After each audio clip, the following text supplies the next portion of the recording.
دوستو السلام علیکم ورحمۃ اللہ وبرکاتہ۔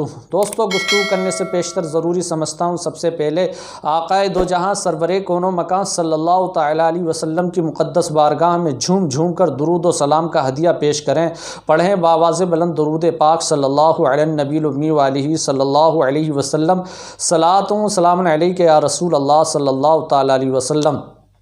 دوستو آج جو ویڈیو میں پیش کرنے والا ہوں بہت زیادہ خوبصورت اور شاندار ویڈیو ہوگا اور بڑی ہی اس کے اندر اہم معلومات ہوگی۔ اگر آپ نے دیکھ لیا تو انشاءاللہ العزیز نصیب الارض من کا حاصل کریم آپ کا مقدر بدل جائے گا۔ اللہ کے رسول صلی اللہ تعالیٰ علیہ وسلم ارشاد فرماتے ہیں انما الاعمال بالنیات، اعمال کا دار و مدار نیتوں پر ہے۔ تو دیکھیے ہر عمل کی صحت کا اعتبار اس عمل کی نیت سے ہوتا ہے۔ اگر اس عمل سے مقصود اللہ تبارک و تعالیٰ کی رضا ہے تو اس میں سب سے زیادہ فضیلت ہے، اور اگر اس عمل سے مقصود جنت کا حصول ہے تب بھی اس کے اندر فضیلت ہے، اور اگر اس عمل سے مقصود دنیا کا حصول ہے تو تب یہ دیکھا جائے گا کہ وہ چیز جائز ہے یا نہیں۔ اگر وہ جائز ہوگی تو وہ عمل بھی جائز ہوگا، اور اگر وہ چیز ناجائز ہوگی تو عمل بھی ناجائز ہوگا۔ نیک کام کرنے میں بہت ساری نیتوں کرنے کا بھی ثواب ملتا ہے۔ مثال کے طور پر اگر کوئی شخص نماز پڑھنے کے لیے جاتا ہے، یہ ایک عمل ہے، اور نیت کرتا ہے کہ میں نماز پڑھنے کے لیے جاؤں گا تو راستے میں سے تکلیف دہ چیز کو ہٹاؤں گا، اور جو ملے گا اس کو سلام کروں گا، اور جو مجھے پہلے سلام کرے گا میں اس کا جواب دوں گا۔ کوئی سائل ملے گا تو میں اپنی حیثیت کے مطابق اس سائل کے سوال کو پورا کرنے کی کوشش کروں گا۔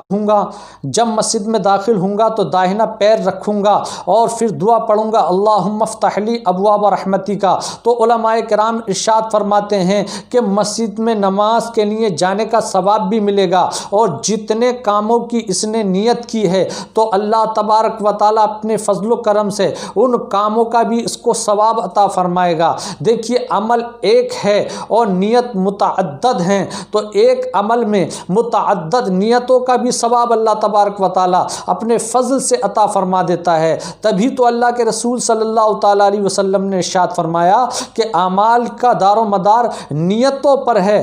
اگر ہماری نیت درست ہے تو ہمارا عمل بھی صحیح ہو جائے گا، اور اگر ہماری نیت غلط ہے تو ہمارا عمل بھی غلط ہو جائے گا۔ مثال کے طور پر اگر ہم نے اپنے کمرے کے اندر ایک کھڑکی کھولی اور اس لیے کھولی، نیت کی کہ میں کھڑکی اس لیے کھول رہا ہوں کہ مسجد سے اذان کی آواز آئے گی تو میں نماز پڑھنے کے لیے جاؤں گا، تو واقعی اس کو ثواب ملے گا۔ اور اگر کھڑکی کھولتے وقت یہ نیت کی کہ میں کھڑکی اس لیے کھول رہا ہوں کہ گانے کی آواز آئے گی، تو پتہ چلا کہ ہمارے کاموں میں نیت کا بہت بڑا دخل ہے۔ نیت ہماری درست ہوتی ہے تو ہمارے کام درست ہوتے ہیں، نیت ہماری صحیح ہوتی ہے تو ہم اللہ تبارک و تعالیٰ کو راضی کر لیتے ہیں، اور ہمارے کاموں کا ثواب اللہ ہماری اچھی نیتوں کے ساتھ عطا فرماتا ہے۔